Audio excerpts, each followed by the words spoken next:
வணக்கம். இது டைம் சீரிஸோட பாகம் 2. முதல் பாகத்தில் பல்வேறு வகையான கடிகாரங்களை பற்றி நம்ம பார்த்துருந்தோம். அதோட கண்டினியூஷன் தான் இந்த வீடியோ. முதல் பாகத்தை பார்க்காதவங்க கீழே லிங்க் டிஸ்கிரிப்ஷனில் கொடுக்குறோம், மறக்காமல் போய் பாருங்கள். அப்பொழுது இந்த வீடியோ பார்த்தீங்கன்னா உங்களுக்கு எளிமையாக புரியும். வாங்க வீடியோக்குள்ளே இருக்கலாம்.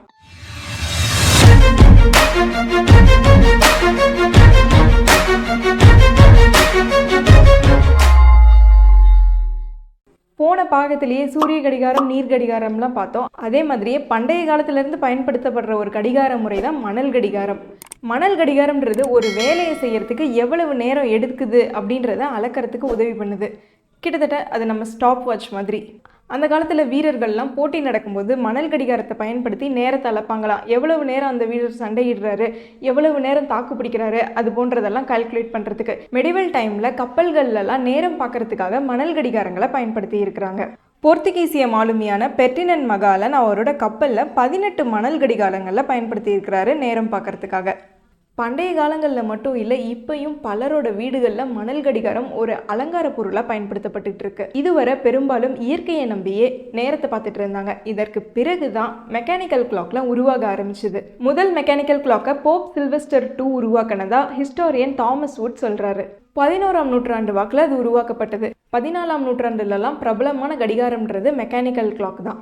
அந்த காலத்தில் மெக்கானிக்கல் கிளாக்லாம் பெரும்பாலும் தேவாலயங்கள் இல்லைன்னா பொதுவாக ஊருக்கு பொதுவாக இருக்கிற ஒரு பொது மணிக்கூடு இது மாதிரி இடங்களில் தான் இருக்கும். தனி மனித பயன்பாட்டுக்கு அப்போல்லாம் கடிகாரங்கள் வரலை. ஏன்னா அதெல்லாம் அப்போது ரொம்ப அளவில் பெருசாக இருக்கும். இதற்கு முன்னாடி பார்த்த கடிகார முறைகளை போலவே இந்த கடிகார முறையிலையும் ஒரு நொடின்றது நிலையானது கிடையாது.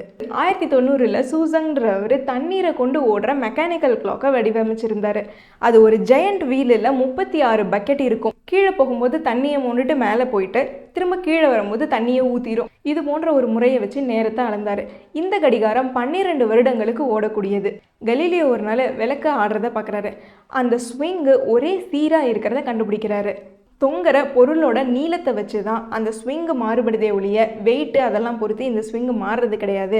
இந்த ஸ்விங்கு ஓரளவுக்கு நிலையாக இருக்குது, இதை வச்சு நம்ம நேரத்தை கணக்கிடலாம், ஒரு நொடியை அளக்கலாம் அப்படின்னு யோசிக்கிறாரு.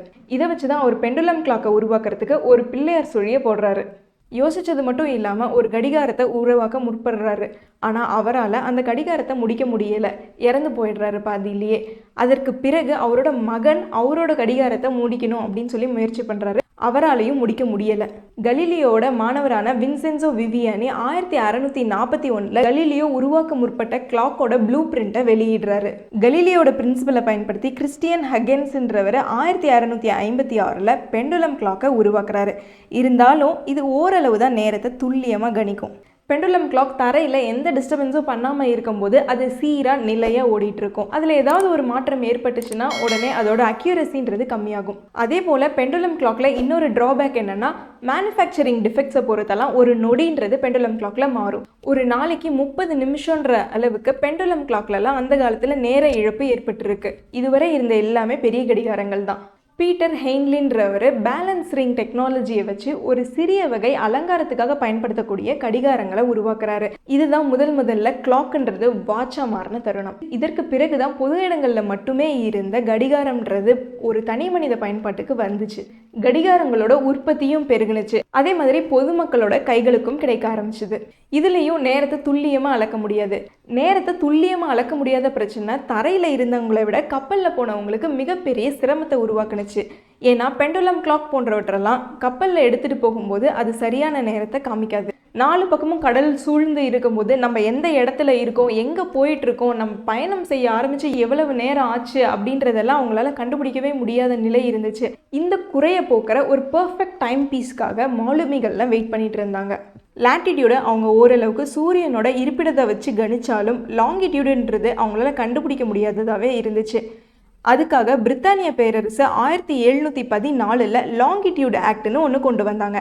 அந்த ஆக்ட் படி கப்பலில் போகிறப்ப லாங்கிடியூடை கண்டுபிடிக்க ஏதுவாக ஒரு கடிகாரம் கண்டுபிடிக்கிறவங்களுக்கு பெரும் தொகையை பரிசாக அறிவித்தாங்க. அந்த லாங்கிடியூட் ஆக்ட் படி கடிகாரத்தோட பிழைன்றது 1 டிகிரிக்கும் குறைவாக இருக்கணும். அது போன்ற ஒரு டைம் பீஸை கொண்டு வந்தீங்கன்னா உங்களுக்கு பெரிய பரிசு தொகை கொடுக்கப்படும் அப்படின்னு சொல்லிட்டு அறிவிச்சாங்க. என்னது 1 டிகிரியா, அதுக்காக ஏகப்பட்ட பரிசா அப்படின்னு யோசிக்கிறீங்களா? 1 டிகிரின்றது 111 கிலோமீட்டர் கிட்டத்தட்ட. அவ்வளோ வித்தியாசம் இருந்தால் கூட பரவாயில்ல, நாங்கள் உங்களுக்கு பரிசு தரோம் அப்படின்னு தான் கிட்டத்தட்ட அரசு அறிவிச்சிருந்தாங்க. அந்த பரிசுகள்லாம் பின்னாடி காலங்களில் பல மாற்றங்கள் வந்துச்சு. 1/2 டிகிரி பிழை வரைக்கும் கூட கடிகாரங்கள் வேணும் அப்படின்னு சொல்லிட்டு அந்த ஆக்ட் படி சொன்னாங்க. இந்த ஆக்ட் படி பரிசு வாங்கணும் அப்படின்னு சொல்லிட்டு ஜான் ஹாரிசன்றவர் ரொம்ப முயற்சி பண்ணுறாரு. ஜான் ஹாரிசன் H1 அப்படின்ற மெரைன் குரோனோமீட்டரை உருவாக்குறாரு. லாங்கிடியூட் ஆக்ட் படி பல பரிசுகளையும் வாங்கி குவிக்கிறாரு. லாங்கிடியூட் ஆக்ட்லேயே அதிகப்படியான பரிசுகள் வாங்கினது ஜான் ஹாரிசன் தான். இது போல தான் சிறிய வகை கடிகாரங்கள்லாம் வளர்ச்சி பெற ஆரம்பிச்சது. பெரும்பாலும் சிறிய வகை கடிகாரங்கள்லாம் அப்போல்லாம் அலங்காரத்துக்கு மட்டுமே பயன்படுத்தப்பட்டு இருந்துச்சு.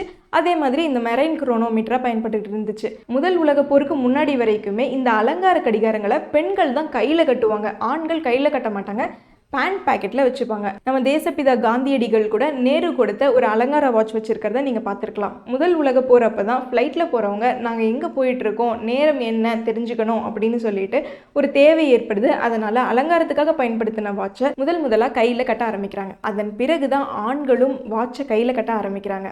ஒரு குரூஷியலான ரோலை முதல் உலக போரில் கடிகாரங்கள் ப்ளே பண்ணியிருக்கு. என்னதான் கிளாக் வாட்சாக மாறினாலும் அதோட நேர பிழைன்றது மட்டும் குறையவே இல்லை.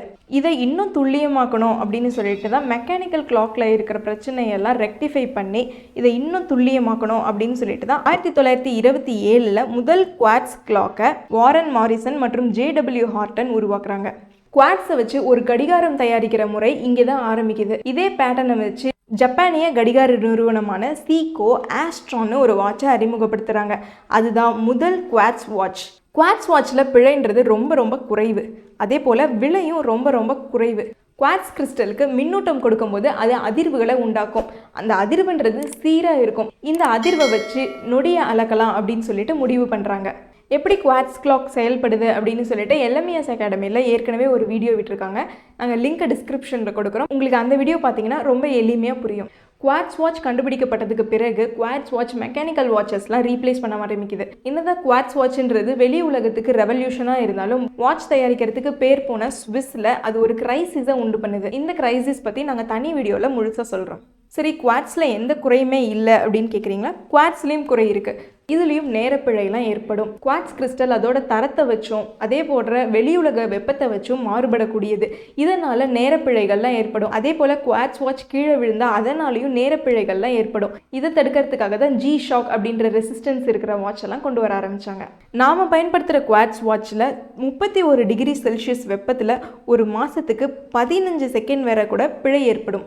ஆனால் கடல் பயணத்தின் போது பயன்படுத்தப்படுற குவார்ட்ஸ் குரோனோமீட்டரில் ஒரு வருஷத்துக்கே 5 செகண்டுக்கும் குறைவாக தான் நேரப்பிழை ஏற்படும்.